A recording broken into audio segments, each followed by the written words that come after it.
I look like the donut collectors that I've met so far. Like, I just love them. Like, they're just. It's just really cool because I'm like a reclusive workaholic. So like I'm not like this outgoing. I'm just out on the town. It's hard to be like that, dude. It's exhausting if you're not used to it too. Because you're like, if you're someone that works a lot and you're staring at fire a lot, and if you smoke a little bit of weed, you're gonna be in your head a lot, and you're gonna be thinking about things that you did when you were like 8 or some shit you said in high school. You're like, fuck. I'm so stupid. Well, Why the fuck did I say that? That is the beauty of glass, though. Is the being able to meditate reflect and like think about the future, things that have happened. Yeah. Do you know that like, if you just wrote down on paper what we were doing in a really philosophical way, we would sound like witches staring into a fire, fucking trying to like figure things out, dude, doing spells and shit, dude. Like, manipulating matter with gravity and fire and the power of, I don't even know, dude. I've smoked some weed, bro. This is where I'm at.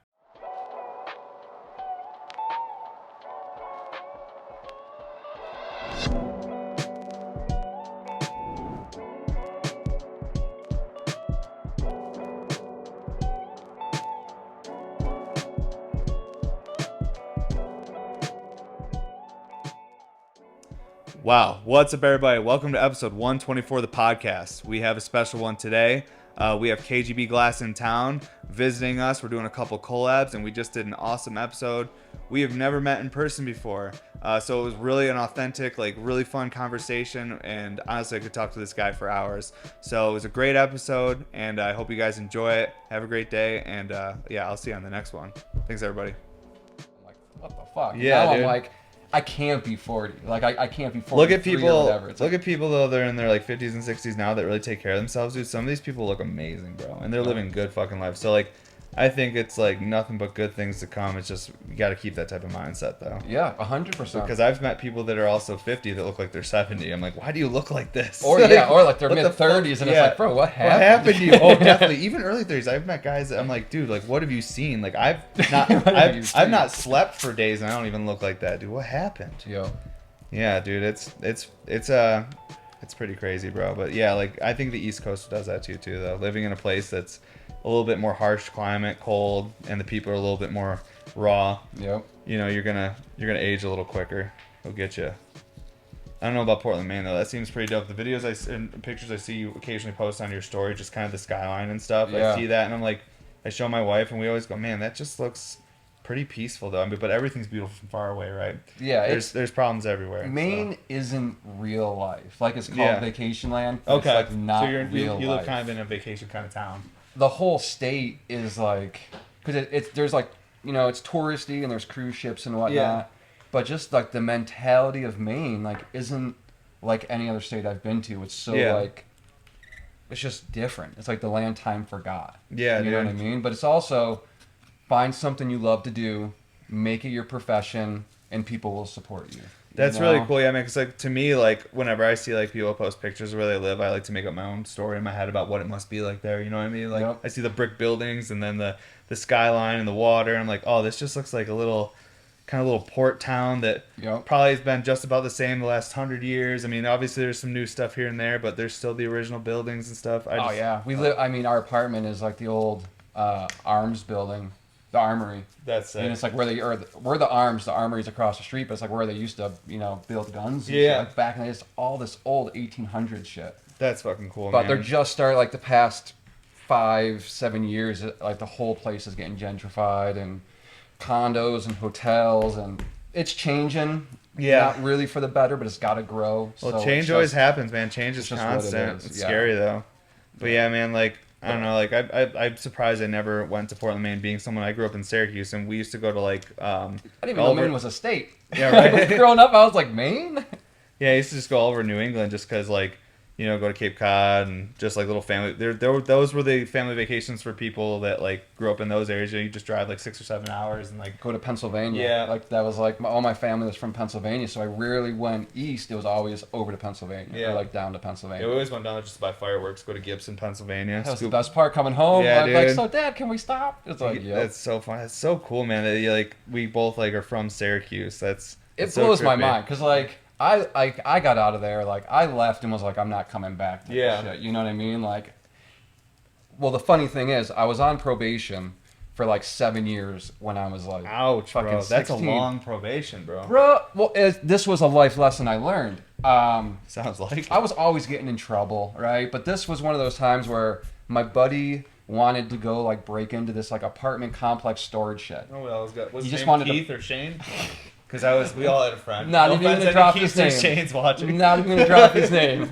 But yeah, so we do it. Like we went to like, this is after like a keg party in the middle of the night. Yeah. And he just wants like a mountain bike. So we try to get in, break in the window. It won't break. Like we hit it with a flashlight. Yeah. It just makes a loud noise. Oh, and no. we're like clang. And we're like, okay. So I boost him in through the window.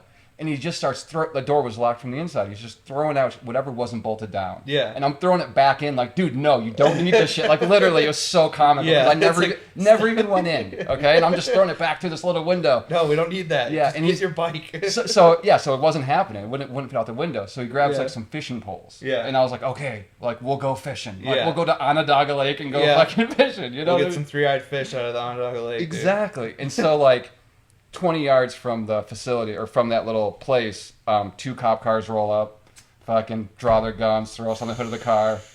Bad time. And like my family, you know, we weren't well off, and his was much better off. Yeah. So I had like a court-appointed lawyer. He had a decent lawyer.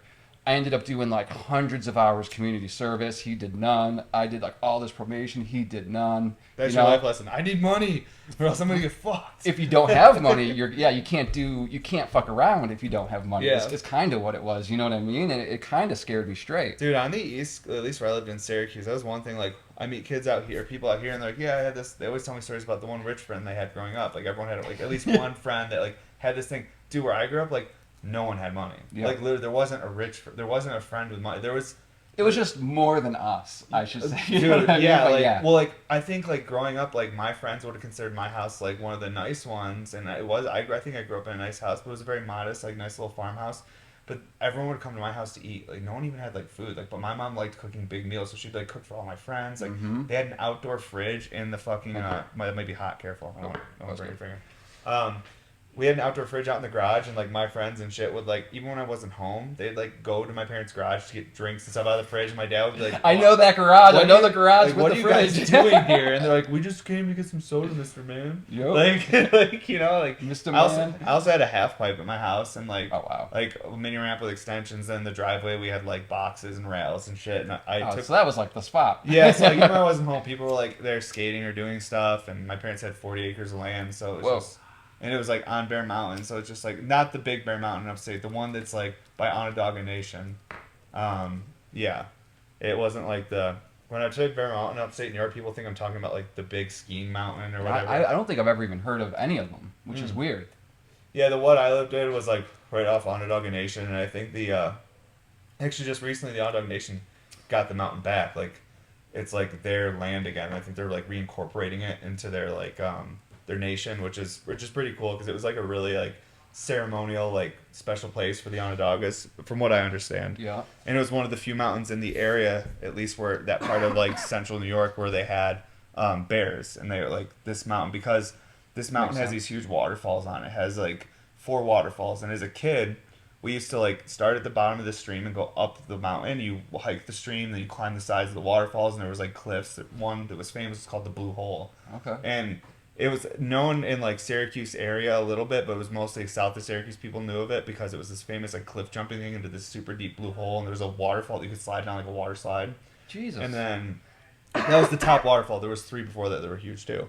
And but yeah, like people would always like, there were stories because kids would always die because the waterfall, it hit and it made like this current, and there was a cave underneath the water. And if you got caught in the current the wrong time of year when it was like spring and there was a lot of water, it'd push you into this cave, and the back current would like keep you in there and you wouldn't be able to get out. So it became like this place. The reason we had to hike up from the road because you weren't allowed to go up there. So you basically had to like sneak up. You have to like start like a mile and a half, 2 miles away down at the bottom of the mountain and like work your way up through the stream. But now like supposedly like the local, the Onondaga Nation got that back too. So like people can't even touch it anymore, and they're gonna like help like preserve the stream and everything, which is actually really cool. But I'm grateful as a kid I got to do some crazy shit on that. You know, I was always a watcher though. I liked skateboarding and jumping over stairs, but when it came to real dangerous, like I'd snowboard off roofs and stuff. Whatever, CKY shit all day. Yeah. I'm down with it. But certain things like jumping off like waterfalls and cliffs, I was a watcher, dude. I ain't jumping off that, dude. You show me, bro. I'll watch you. Yeah, I never learned to swim, so we would go bridge jumping, and I'd like sit at the top, and they'd be like, "No, you're good. Well, we got you," and I'm like, "No, I'm gonna chill up here." Yeah, dude, for sure. But my friends used to jump off the bridge into Onondaga, and Dude, I'm like, "You guys crazy. are wild." So you're telling me, I don't even know if we talked this on the podcast, but like having that graphics bong in your locker and like getting in trouble at school. So like, when did you get into like pipes and stuff? Like, how old were you? I mean, like pipes, because I can't really remember like years. You know what I mean? But say like That's the weed. That's what it's good for. Yeah. You don't want to remember all of them, dude. But it's like 7th, 8th grade is when I kind of started puffing. That's fucking And cool, then dude. we would, back then, we would just, there was a local head shop, like, trying to really remember. Sometimes we would pay, like, a homeless dude a couple bucks to go buy us a bong. And, like, that was, like, this double bubble bong that was, like, this, like, sacred piece. Oh, yeah. But, like, prior to that, and that was, like, up on campus, prior to that, we would make them, you know, out of just the most ghetto stuff. Yeah, it was crazy, but I've always had that passion for, like, making pipes, but I never thought about it. You know what dude. I mean? Like, so would you say like maybe like when you were like when did you start getting into like the glass aspect of it? Like, when you were like I want to make pipes, like because did owning like pipes like even a graphics bong back then get you interested in like I want to make one of these someday, like actually make them? Like I don't think I ever thought about it back then. Not until I actually started. I think I never really thought about making them. The first time I saw glass blowing was a buddy of mine in Vermont. Nick Keeney, and shout out to Big Nick, and Nick. But he was blowing glass in Vermont. I met some like him and some of his friends at some fish shows. Yeah. In the off season of not doing shows, I would go to their shop in Vermont and just watch him blow glass.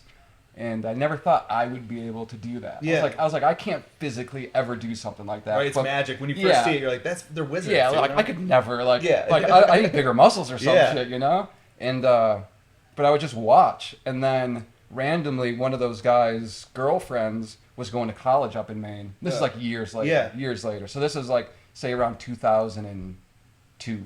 Oh wow. Okay. Around 2002 is where we're at now. Right around Operation Pipe Dreams time, kind of. Yeah. Right after, right? Yeah, it was like I started right. I feel like I got into it right before Pipe Dreams, and right as it happened, I was just figuring shit out, and then I'm like, holy fuck. Yeah. Well, this is actually gonna work, or am I a criminal now? Like, yeah, I'm trying to not be a criminal. That was my thing when I started blowing glass. I was like, all right, I'm gonna grow less weed and sell less weed.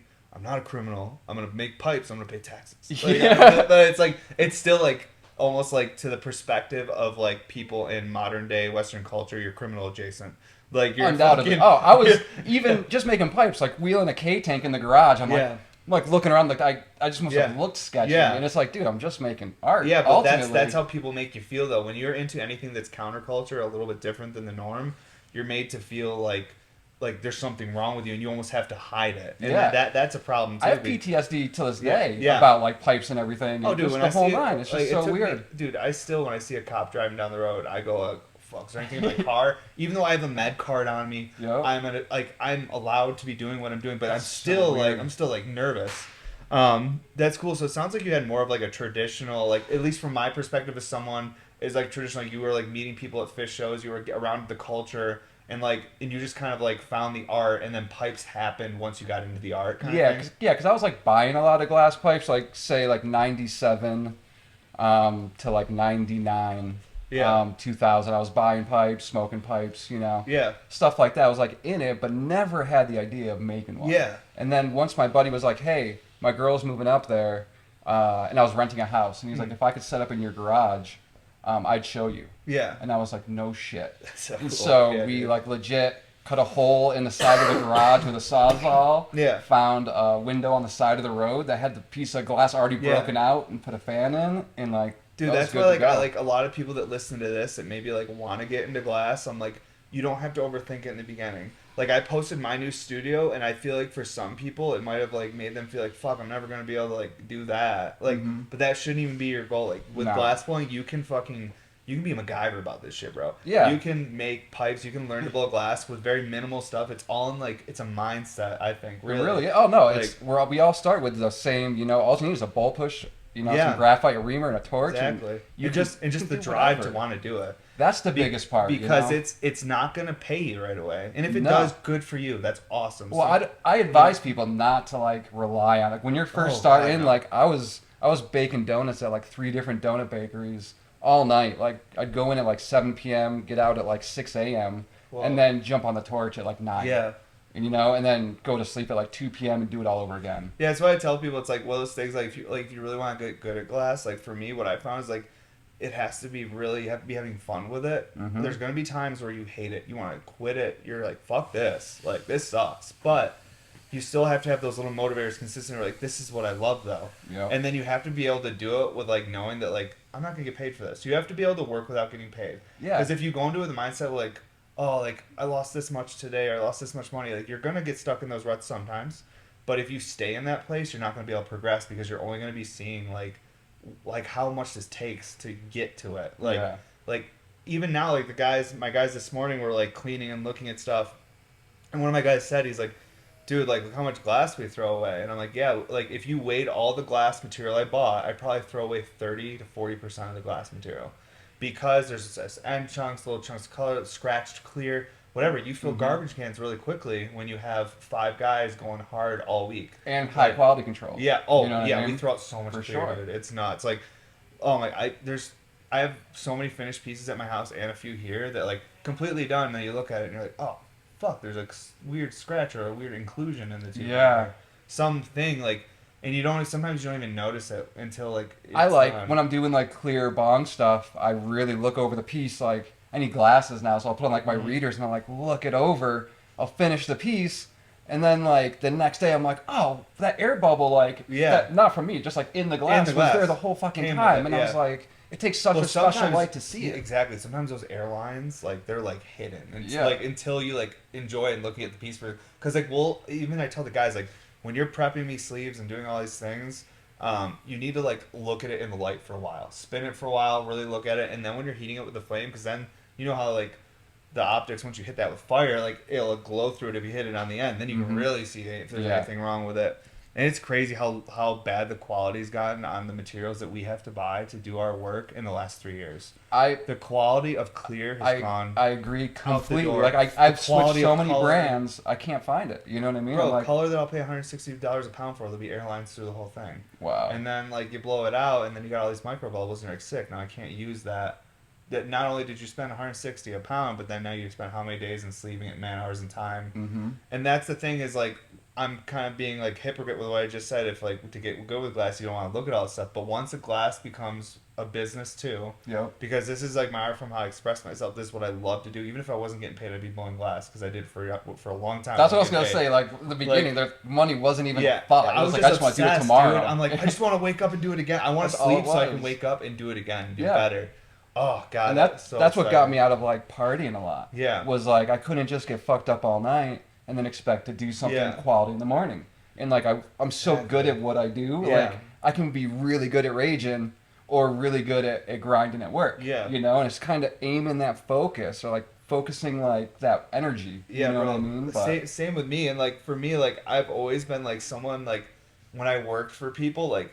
Every person that hired me loved me because I was the type of guy that I would just keep carrying brick all day. I'd carry every shingle, and the whole time I wouldn't play. And I would in my head, I'm competing with myself. I'm like, I can carry more, I can carry faster. Like I'm a fucking workhorse. Yeah, like how can I do this better? Like, this is my job. And then like when I found glass and then I found weed, I was like, wait, I can smoke weed and listen to music, and just grind and just like be a workhorse, but like be making something I like and like, oh my god, because. I grew up with construction people, and I love building stuff, but I didn't love it like them. Mm-hmm. Like, I would talk to certain, like, contractors or painters, and, like, the way they would describe things, I'm like, I see what you're describing, but I see the passion in you for what you're doing, but I can't find that same passion for building that deck or for painting that room. Yeah. And I was like, I want to have that. And then when I found glass, I was like, this is what these guys have? I was like, damn, if I had this for that, I might even make, it'd be even more successful because... construction, all those things, landscape. I had a landscape company called Bear Mountain Farms before Bear Mountain Studios. No doubt. Every company I had was like Bear Mountain something. Yep. And even people when I started this are like, why Bear Mountain Studios? Like a lot of people were like kind of like in the beginning because it was confusing what I was doing, but I was looking to this point 10 years from then. Mm-hmm. I was looking 10 years down the road. I was like, I'm just gonna do this so that I can create like something that's more of like a collective, something that like, because I knew in the beginning like I can't do this myself. Like I can make like glass art and enjoy myself, but like if I want to make sure that I have a job Monday through Friday, if I have a way to support my family, I have a way to feel safe, or at least somewhat safe, you know, because just secure though, you know what I mean? Secure something. Yeah. I was like, I need to make something that everyone can get successful from, and people that work with me, we can do this together. Because in the first 6 years, like it was just me and Cass. It was just me and my wife, and you know, and then in 2018, Cormac started with us, and he's still here after 5 years now, and it's just like that was always the goal, was just to find people that would be like I could work next to, because dude, I have an older brother, but like he's a lot older than me, so I kind of grew up an only child out in the middle of nowhere in the country in Lafayette, New York. So I was always like, I'd see a car come down the road, I'd be like, is that a friend? No. I was like a dog. I was like, is that a friend? No. And I'm like, damn, dude. And like, so for me, I always like, as a kid, I was like, someday, dude, I'm going to have my own fantasy factory like Rob Dyrdek, and we're going to fucking have fun all day and film funny videos. I didn't think weed would be involved. I thought it would be skateboarding, because my whole life was skateboarding. Like, that was what I thought I was going to do. I went to Woodward Skate Camp like 4 or 5 years in a row. Like, when I was in New York City, I worked with Element, did all sorts of things. Like, I just wanted to be around skateboarding. And, like, I found a similar type of, like, feel in glass to skateboarding, but I think it kind of, because they run the lines of countercultures. For you know sure, what I mean? for sure. Because skateboarders growing up in the 90s, early 2000s, criminal adjacent. Yeah. If I had $1 for every time I was stopped, let me see your ID. Just 'cause I'm skating down like the road, I'm like, yo. Oh, it's so crazy, bro. But I mean, and like I hate that though, because like even now, like I have such bad anxiety with police officers, even and like, and it's just because I think the things that I liked growing up inherently attracted, you know, law enforcement or authority figures to maybe immediately judge you before they know you. Yeah. And that's tough when people assess who you are before they even know you, and then you have a whole group coming at you like that. It gives you like, you know, the only reason I'm nervous around authority like that is because of like conditioning. You know what I mean? Years of just being like, fuck, they're fucking with me again. No, for sure. Like, I mean, I don't know if it's like the Syracuse area or what, but like when I drive, like I use a signal every fucking time. Just when growing up, just a few years that I was there driving, it was like, yo, if you change a lane without it, they're pulling you over and shit's going down, like regardless. And it's just like, it's not like that anymore. Like really, like at least up in Portland and like wherever, but definitely, it's like that mindset. I'm still like, I wonder if that mindset almost attracts them, even though like, you know, it's like, like why is he stressing? Yeah, on a subconscious level. Dude, I remember one time there was a cop following me, and I was so stressed out that I turned down a side road, and then I was like, I'm just gonna go this way. And then he followed me, and then I went around, went right back on the main road. And he just followed me on, and then he pulled me over. And he's like, he's like, what the fuck are you doing? Literally, swore at me, and I was like, oh, I got really nervous. So he's like, yeah, I pulled you over because you went right back to pretty erratic. Yeah, you're acting weird, and I didn't get a ticket or anything. He just interviewed me, bro. Just a quick check. He interrogated me, bro. Yeah, but like that's the thing though. I was a kid. The only thing I was ever doing was skateboarding. Even when I was a skateboarder, I didn't smoke weed. So, like, there was one time I was running from the cops because we were skating at school, and then I jumped into this ditch. We hid, and then a couple of friends got because there was a lot of us. And, there's a couple of people got usually. But, whatever. So, I laid in this ditch for a while, and then we snuck back to my car, and then I drove away, and then I was, like, 20 minutes from the school, and I get pulled over by a police officer. And he comes up to the window, and he's like, are there any drugs in the car? I was like, no. He's like, what's all that green stuff on your chest? Because I had dried grass all over my shirt, so it kind of looked like I had broken up weed on my shirt. Right. And I was like, it's grass. He's like, what kind of grass? I'm like, from the ground. And then he got pissed and tore our car apart. Didn't find anything. We were literally on our way to Denny's just to get some Denny's because the coffee. That was what we did in the early 2000s and shit. You would just go sit in Denny's till like 2 a.m. We would go to Dunkin. We would go to Dunkin. Dunkin was like the 24-hour spot. We would get like a milk and a donut, like legit, because it was just. So back to the donuts. So you were a donut maker before glassblower. Yeah. And obviously, I mean that's where it came from. I mean, when I moved to Maine, I was kind of like homeless. I was like living in the Y for a minute. Yeah. And like dating this girl. Met her on the internet. Yeah, dude. Met her in like a fish AOL chat room. Perfect. Back in '96, right? Whoa, dude. I used to go in the chat rooms and like, oh my god, just fuck with people. But keep going. No, me too. I got a story about that. But so moved with her. Like we ended up finding a place after that. But you know, I didn't really have any skills. Yeah. So I was like, what's a job I can do that's like, you know, money, but like not a lot of work. Yeah. And I'm like, work at the breakfast place at night. Yeah. You know what I mean? You get paid more Right, for morning the shift. overnight. Yeah. And it's like, who's going there? Yeah. You know what I mean? So I would just chill. And so that started out like that. And then I must have worked there like 5 years. And like you said, I'm just a good, like whatever I do, I'm going to try to do it my best. Exactly. You know? And like that's kind of what forced me to be to when I finally did take the jump to be like a glassblower full time. Bro, when you're like us and you don't have the high school's paperwork and stuff like that, like the legitimate shit, you kind of have to like how you prove yourself is how hard you can work. Yeah, I'm not getting by on my luck. You show how committed and dedicated. You work super hard and be like, this is what I can show you. I can't show you any paperwork right now, but I can show you physically what I can fucking do. Like give me a shot. Yeah, give me a shot. You know what I mean? Exactly. And like that's kind of what it was. But worked at Dunks and then ended up like finishing donuts, just frosting and sugaring. Worked my way up to fucking baker, like part time, and then I was full like head baker there. Dude. And then once like I thought that was gonna be my jam. I was like, I love making donuts. Like same thing. I would just kind of puff all night, blast music, and make donuts. You found a safe space for a little bit. You know, it's like creating. Right. I was creating like the best donuts I could. Hell yeah, you know what I mean? That's I was like, awesome. These are gonna be dope donuts. I want everyone to be like that because that's when you get the best of everything, bro. Like could you imagine we all lived in a town where everyone just wanted to do the best? You'd have the best of everything. And that's like the main vibe is so much like that. Yeah. You know what I mean? It's not like obviously everything isn't like that, but it's nice when people are passionate about what. It's probably because it's small enough where it can only get so big in Maine, so you can maintain that type of because it's pushing that realm right now with like I think in the past couple of years like 70% of the new homes or of the homes purchased were all from out of staters. So it's like all BlackRock, bro. It's Maine was so cheap. You know what I mean? Dude, it's nuts. Yeah, well, I think that's a lot of people over the last few years like had to relocate because either lost their jobs with everything or whatever the situation is. You got to find the more affordable places to live. And Maine was cheap. I thought prices have skyrocketed. Like, bro, I couldn't buy a house in Colorado right now. Yeah. I bought my house in 2015 in Colorado. Nice. Like, and I could barely get it then.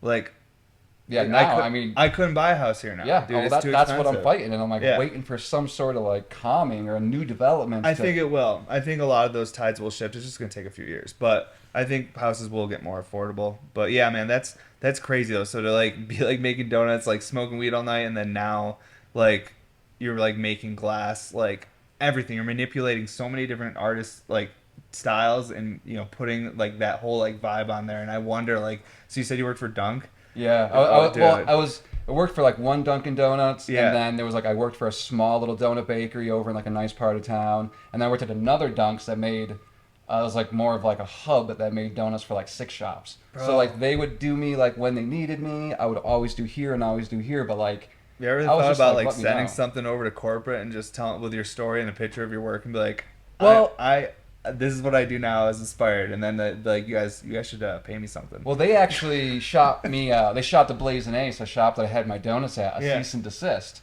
because I had Sarah do a logo. This is back in the day. I had her do a logo that was like not changing the font, the colors, anything of Dunks. Yeah, I was like, just put my name. Exactly. Put a donut. Like fuck them. Yeah. And it was in the front display, and then sure as shit, some dude from corporate Dunks goes to get gelato at the place next door. Oh my god! Sees it, and he's like, "Hey, you guys can't do that. You gotta take it down." And then the kid running the shop was like, "Nah." And so the next day, color photos from corporate with a cease and desist, being like, "No, you got to destroy that." Dude, don't you hate when they bring photos? I was impressed. I was impressed. I was like, "How'd you get that developed so quick?" Bro, code enforcement had like photos of like my Instagram and stuff and posts, and like. When I saw it, I was like, "Come on, guys!" It's like, but it's satire. It's some social media, bro. It's none of it's real. Like, come on, like, and like, oh my god, like I remember in one of the pictures they sent me, it was like kind of like it was just like a group of photos, like 9. It was kind of like the whole. When you look at an Instagram, I can't even think how to say it right now, but like you can look at the main page. Yeah, the main page. Yeah. And, like, one of the videos on, like, it was, like, a couple glass things. It was, like, a post of my home studio. And then there was, like, a video of me, like, smoking on a tech deck or something. And I'm just like, this is the guy they're fucking with. I mean, like everything going on in the city. And they're like who, they look at you and like, this guy? I'm like, I'm playing with little skateboards and smoking hash. Like, I am, like, seriously, if I'm the biggest problem, then we are good. We are in a golden era of humankind.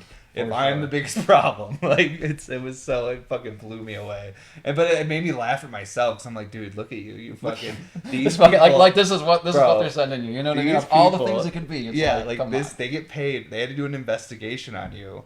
They had a finger kickflip. They're like, that's him. Dude, they had to look into you. These people went to college and stuff. Some of them had been in the department for 20 years.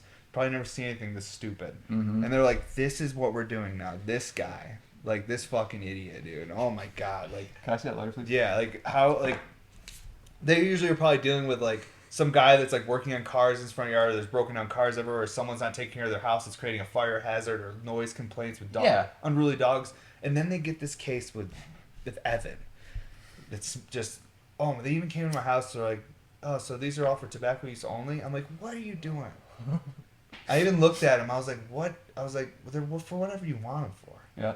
Like, you know, like what? Why are you saying legal dumb substances? Shit? Yeah, and for whatever legal substance you want to fucking put in. I think he was trying to be funny, but like in a situation when you're dealing with something very serious with your livelihood, if his badge said comedian and code enforcement agent, I'd be like, okay, I just don't like his comedy. Right. But it just said code enforcement agent. So anything he says, I take seriously.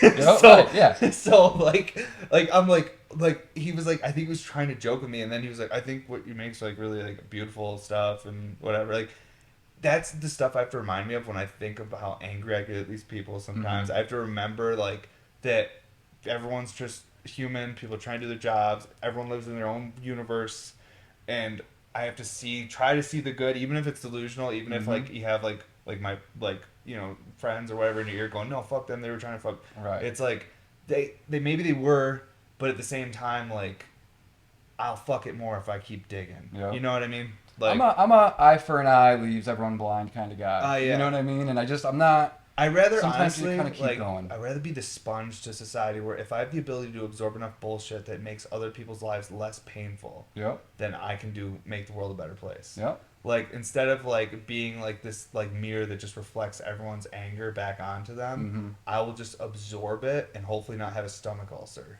and then I'll just I describe it as taking bullets. I'm like, I've taken so many fucking bullets, like. But just cause like what are we doing here? Like, I'm not gonna. We all know, but let's just move on. It takes so much weed to get to that point, though, dude. If I'm well fed, well rested, and not high, I don't think like that. I'm like ready to go to fucking war. I'm ready to grab an axe. I'm like, let's go. If I'm high as shit and fasting, I'm like, you know what? Nothing's that serious. Life, what is any of this? Let's just hang out. Like, you having a bad, you hate me? That's fine. Like, I'll leave you alone. Like, whatever. Like. Fuck, like, we're good. That's like, it's so funny, like, but that's why I much prefer cannabis over anything, because I'd much rather be in that headspace, because I think that it's a healthier space than being constantly thinking of how you can be like vindictive or petty or shitty towards someone. Undoubtedly. It's too easy. It's too easy to be a dick. Yeah, you know what I mean? It's like, why? It doesn't, nothing, then you end up feeling like shit. So, dude, what's the hardest thing for you if you were to, like, if your customers watch this and me and you hanging out, what would you say, like, the hardest part about what you do that the customers can't see, that you could never express in just a little quick social media post? What's the most difficult thing as someone that you're day-to-day working at this, like, that you can't express them normally, just saying, hey, like, this is actually really tough for me, like, dealing with, like, you know, whether it be, like, managing this or, like, trying to be an artist yet being responsible business owner, like, it doesn't have to be super, like, philosophical, but just generally. It's, like, I don't know if this comes off selfish. Yeah. But, like, and I don't know if, like, because you're like, what would you tell, like, your collectors or, like, the people? Yeah. But it's, like, I feel like a hard thing just for me that I don't know if I would tell this to people, like putting this on you, but, like, the hardest thing for me is, like, taking time for myself and, like, having, because glass is what makes me happy. Yeah. People are like, oh, you work all the time, that sucks. And it's like, dude, I love this. Yeah. Like, I used to do it for work and then do it for fun. Like, oh, now I'm doing 2 shifts because that one was work, and now I'm doing this because I want to. And it's like, it's hard that you do something that you love because it still can consume you, happily. Mm-hmm. But, like, I try, like, I think the past year, I've been trying to take time to do other stuff. Yeah, so you can remember who you were before glass. Just like a day. Yeah. Just like a day. Because, like, my life's like, I'll go golf for the morning and then work the second half. I'll work all day and then bowl at night. So it's getting out of it's probably one of the hardest things. It's like finding a way to step out of that place you're living in as a glass artist and be something else for a little bit. Just taking a day off, Yeah. I think. Because it's like I don't want to, but And I feel like I should. And that's like the hardest thing to do. That's the curse like, of an entrepreneurial person. That's the curse of, I'd say, a lot of people who grew up in a place where there wasn't a lot of opportunity. Yeah. And they truly had to make it. Yeah. Because like the tomorrow's never promised thing. You know what I mean? And like that's, a lot of people ask, like, why do you work so much? And it's like, A, I love it. But B, it's like, you know, I want to do this tomorrow and, you know, I wasted so many years of my life partying and doing shit that got me. I mean, I like where it got, like, pushing my mind with, like, shit ton of psychedelics. And traveling the country, doing shows and shit. I used to just love to think, you know? Like, I would just take so much out and just, like, think and be like, wow. Like, I used to just try and push it as far as I could. And back to the motivation, like, why to work so much. I think that motivation really changes over the years. Like, for me, like, that motivation's been so different. In my first few years, it was to prove something to someone who said I couldn't do this. Mm-hmm. And then a couple years after that, it was to try to get to a bracket where I could work with the people I looked up to. Mm-hmm. And then there was a period where I was bummed out. And then I was working myself into the ground because I was literally, it was kind of dark, but I was almost like, I'm not someone that's like going to be depressed and take themselves out, but I could work myself to death and that'd be a noble way to get out of here. Like, I was in a dark place, but I got so much done, dude. I got so much done. But seriously, dude, I was so done. Saying. I got so much done. But I find that like my motivation to work so much has changed so much over the years. Now I have a 4, almost 5-year-old little girl.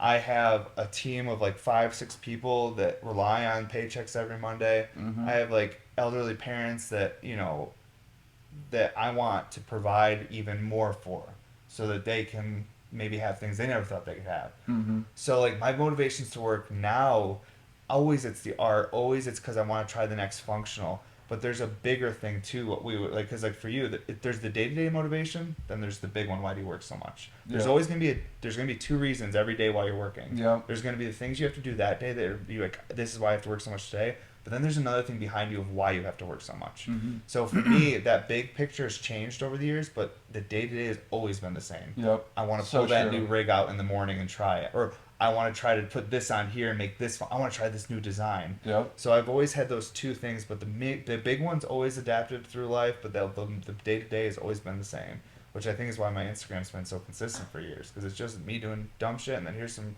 fancy shit, and then here's a bunch of semi-affordable stuff. And yeah, you doing you. And that's what people, you know, it's like staying in your lane until, like, you know, you get to where you want to go. And, like, it's not about trying to be like that guy or trying to be like this guy or I saw him do this, so maybe if I want to get to where I want to be, maybe if I do that, that's what I should do. And it's like if you just follow yourself and do you, that's like, that will get you to where you want to be, ultimately. And you can tell that to everyone, but we're like that's one thing I wish we could almost listen to our own advice, because I definitely did that. I was like, this is what's cool now, and this is what's cool now. And then I got to a point where glass wasn't selling, and it wasn't that people didn't want it, is that no one was posting dad videos or smoking. I was like, everyone likes the picture and says this is awesome, but if no one's using it and not seeing other people using it, then it doesn't register in people's minds that that's something that people buy. It's more something they view. Mm-hmm. And I'm like, people viewing something is wonderful, but like I would really have to sell some of this glass so I can buy more glass material to make this next thing. And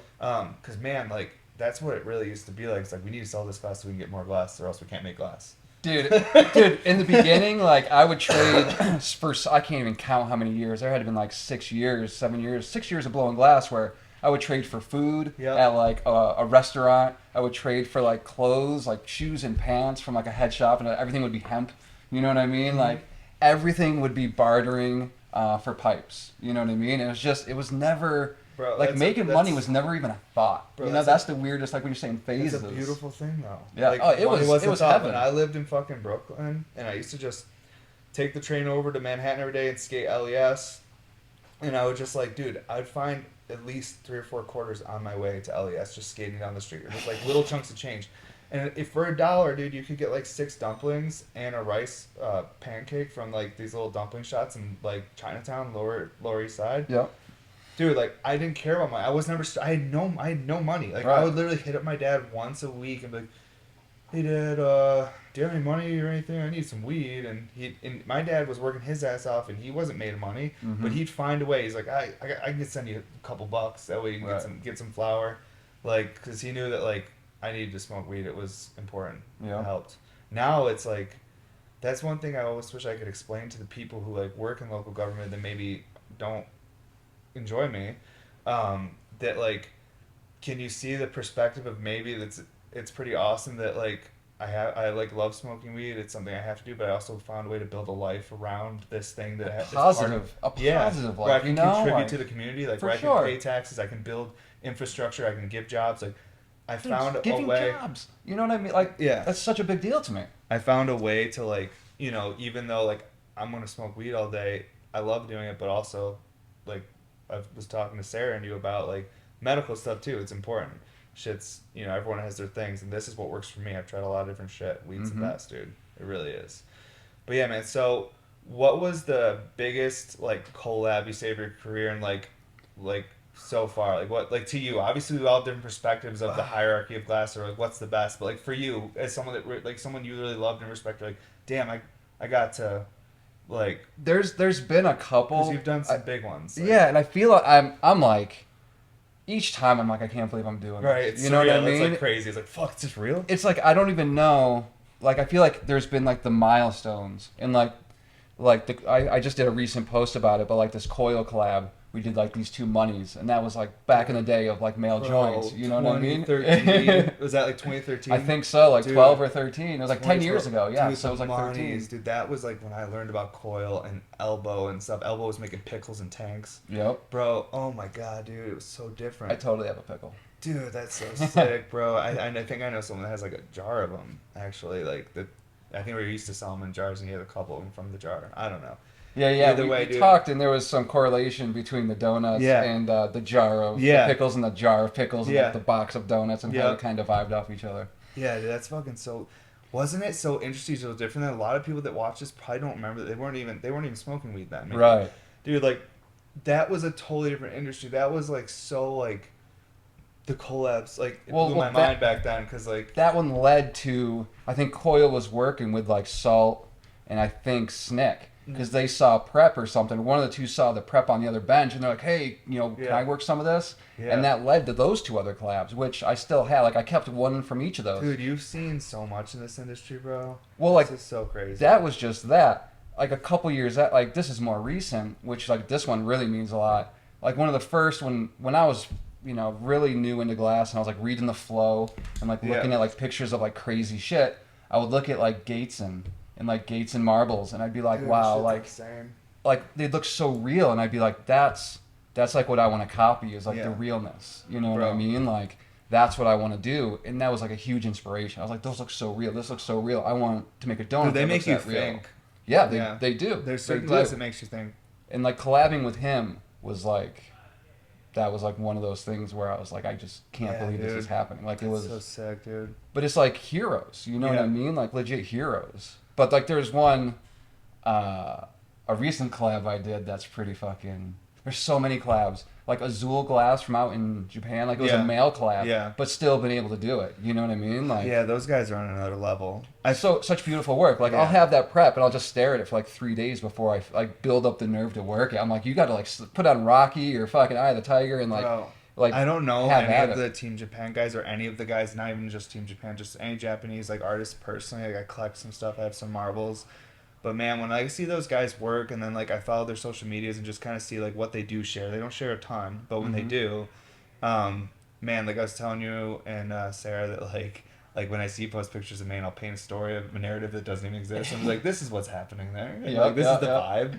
I do the same thing for them, and dude, like to me, like I put them on quite the pedestal. Like I have like they're like, dude, they're like undoubtedly. Like I'm trying to think of like the right word for it, but like a level that's like godly to me. I'm like this is like when you get to see like something and go, humans did that, like kind of thing. Like you know what I mean? Like, bro, I want to make something like that someday. I mean, maybe like I make funny stuff, but I want to make something that's also profound and not just goofy too. Mm-hmm. Like I make like really like I focus on mostly like my work right now is like daily drivers and like trying to make things for like, people that actually just want to use it like a tool, like we were talking. Yeah. But it'd be cool like to someday like make something that was like super super profound, like crazy piece that like it kind of like surpasses like the boundaries of just like glass artists making pipes, where like a normal person that just like drives around and, you know, works like normal job, like sees it and goes, whoa, that's like,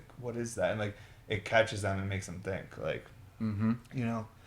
Sure, I've posted a couple stupid videos that made them think, but not in the way of, you know, profound. You know, there's like what. But the it fuck? hits everybody different. That's Yeah. the beauty of it. Yeah. Like what you see with what like or what either of us create, Yeah. and how we view it versus what the collector views and feels. It's just it's amazing because like it takes on a whole new life, and like the meanings and the energy that they get out of it. It does, and this goes back to something you said earlier in the podcast, that when like you and your friends would get the double bubble bong, and it was like this like magical, like amazing thing, like that feeling, like to us we might look at it now and be like, oh, that's like an import piece, like this isn't right, or this well's not good, Right. but to us back then, when we like when you get that piece, like it's like the most magical special thing. You don't see that. All you see is what you love about it. Yeah. And like, and it is the most amazing thing. I look at some of my old things that I bought back in the day now, and I look at them and I'm like, oh my gosh, like this is wild. I still love it just as much though. Right, I'm just right. like, but back then this thing was like, we'd break it out and people would be like bowing to it, and like, here it is, like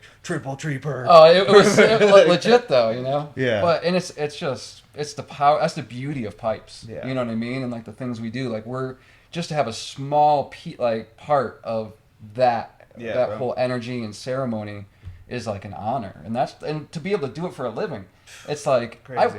I wake up thankful every day. You know what I mean? I'm like, wow, this like is happening. some people definitely feel as if our industry is in a little bit of a like rut right now or whatever, but I think that is like something that has been like, it goes like comes in waves, like up and down for years. And I think like realistically, and I've talked about this with my peers, I don't know if I've talked about it here, but the black market's changed big time around like Colorado and stuff Really? like that, and that changes the amount of like income that's coming into the industry, and just like people spending cash and stuff like that. Like the way I sell pipes on a website, everything's like, you know, legitimate.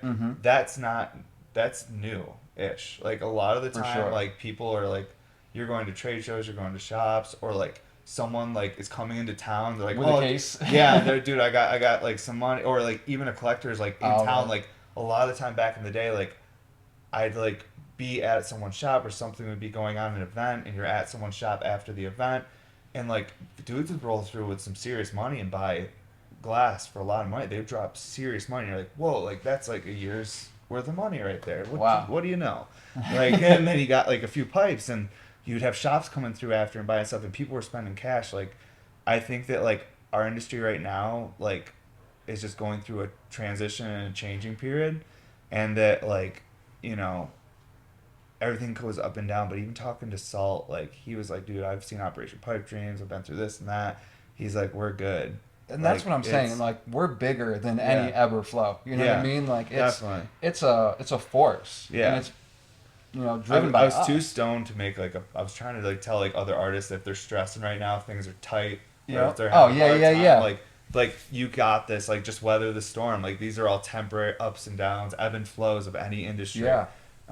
It's natural. If it wasn't doing that, it wouldn't be right. And the best thing to do if you are, if there's concern or freaking out, just keep working and keep producing. And get ready, because the next big boom will come. Because someone will be there. Someone's going to show up and be like, I need a bunch of glass. Dude, also, well, one of my goals is I want to help this industry get like bigger and better. Like I want to start having events and stuff, and the hardest part is all the legal shit, but making sure that you're not setting up a place that's just going to have people like get in trouble or something, or like police like investigate and then raid it like they did High Times and other types of secret sessions and events that people have tried to put together over the years. The best way, I'm gonna try and talk to like local people and be like, what would your vision, like talk to local government, be like, what would be your vision of the most appropriate way for folks that like this type of artwork to get together and share and congregate?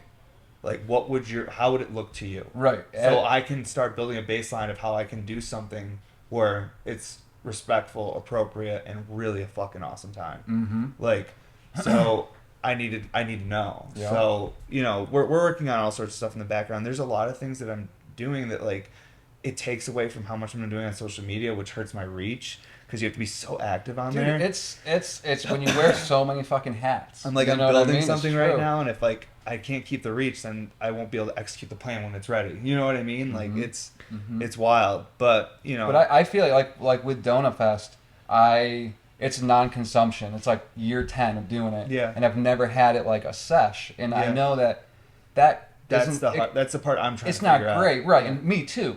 And like there are ways I think I could, but kind of like you said, I just want it to be like 1,000%, safe for everybody. Yeah. Well, that's why I'm like, and most of them are like 99. Yeah. But I'm just like, I'm just like a guy that makes donuts. Like, you know what I Yeah. mean? Like I don't have lawyers to make sure everything's legit. I don't. Yeah. It's just a lot of. It's all expensive. And I just want to give people like a good time in a glass show. Ultimately, like, and not make it so complicated.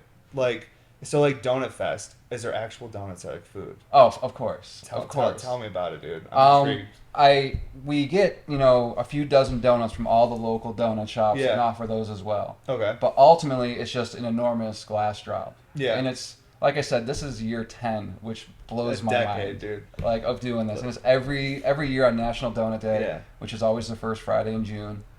And it started as just like an event to bring a lot of donut collectors together. Yeah. But also as like a thank you to like the shop owners, the collectors, and everyone that's like around me for like the previous year and like literally what I'm working on right now. To do something like this. It's just like thank you. You know what I mean? And there would be the after party. I would do an after party. Yeah. And it was always at the bowling alley because I'm an avid bowler. I love to bowl. It's across the street from my shop, and I'm good friends with the owner. It's a really chill place.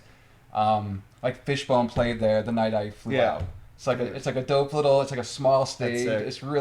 It's a cool spot. But I would get a band, have free music, free food, free bowling. Yeah. And it's just like thank you for the support, because like as an artist, like I'm nothing without I do a lot of wholesale, but like the shops, the collectors, and everyone in between, even if you didn't buy something and you still were like, hey, have you heard of the donut? You seen this donut? I don't have one, but they're cool. Whatever it is, like just support. Well, that's honestly how you help like grow like your collector group, or like build like whatever like your brand is, if it's a brand, whatever, like is like offering like a good time for people and a place for people to also see other people like, oh fuck yeah, you collect that too. Like, right. I like that. And like awesome. Like like I've seen donut collectors get married and have kids. Like they didn't even know each other before. Bro. That's how long you've been doing it, bro. I'm like, but just to see like it's like a beautiful thing, and like sick. I don't know, like I look like the donut collectors that I've met so far. Like I just love them. Like they're just.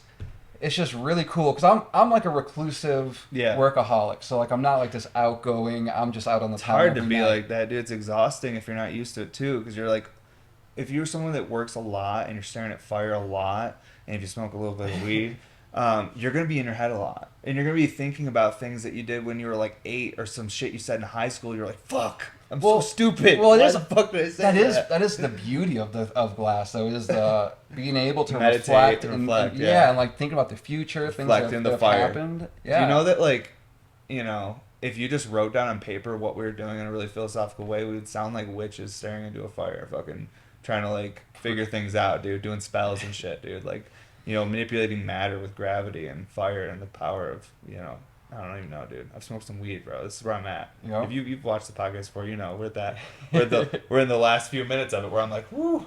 But yeah, dude, that's sick. So Donut Fest is the first week of June? Yep, it's the first Friday in June.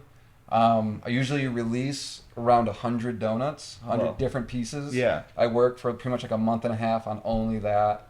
Everything I do. It's the most collabs I do. I don't really collab much throughout the year.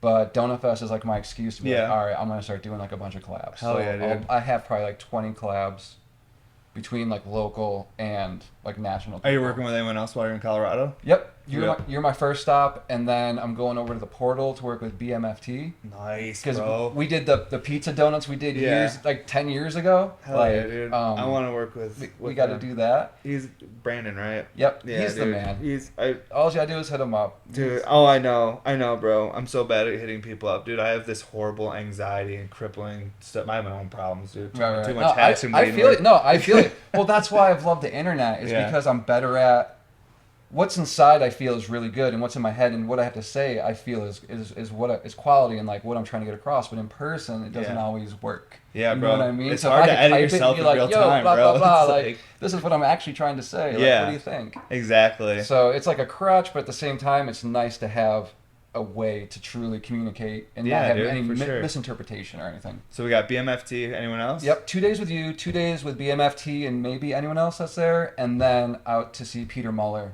And I'm going to do 2 days with him. He's like an East Coast guy. Oh, bro, yeah. But, he lives out here, though, doesn't he now? Yep. I think he might be moving back soon. He's been here for a couple years. I think he kept the place back there, and I think he's moving back there. Yeah. Not to, like, go over all the stuff, but I think that's the plan. Over the last, like, 8 or 10 years, I'm not going to lie. If he ever opens a DM from me, he's going to see a bunch of DMs. So like, hey, bro, would you ever want to do this together and make some things? Yeah, and he's like one of those people that, like, I couldn't believe I worked with, Dude, or am working with, huge, you know? Man. Like, that's Peter like, Muller's incredible. His work.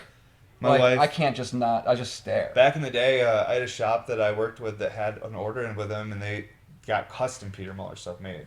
And they had an order in for us for a fox that was going to be like one of his. It was going to be a fox all like stitched up like a.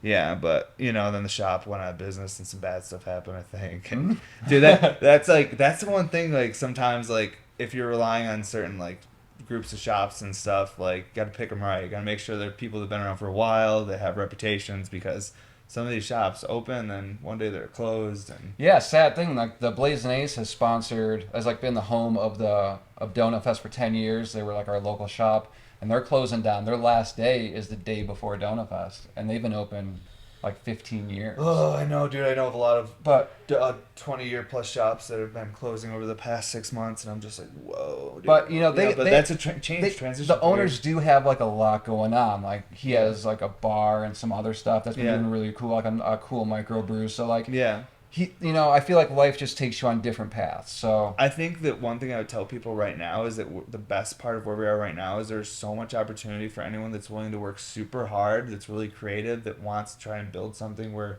like, there's ways to like do more events right now. Like we don't have the amount of events we used to have anymore. Like Colorado used to have like multiple high times a year, all different sessions, things happening. There's so much room right now for someone to step up and like really corner like a part of this where they could build something really lucrative in our industry, but they just have to be willing to do it and put the time in and understand. You might not get paid for a little bit, but if you're the one that has the solutions and knows how to build this, you know what I mean? That's like one thing with me. Like I buy all this equipment and I have this space and I'm trying to buy more equipment and stuff, and like I have other colleagues of mine be like, why do you have so much equipment, like all the lathes and all these things you have? I'm like, dude, because if the world ends and we can't get cups from this country anymore, I'll make the fucking cups. Right, like I'll make it. For real though, see, I'm the guy with the equipment, you know. But there's a lot of truth to that. Yeah, dude. When I was first, selling glass to shops, I'd be like, what do you want? Like, what do you need? Not like, this is what I'm making. Yeah, exactly. And I'll make my own jam, but it's like, what do you need? Because I'll do that. And that's another, for people that are going through the ebbs and flows of the industry,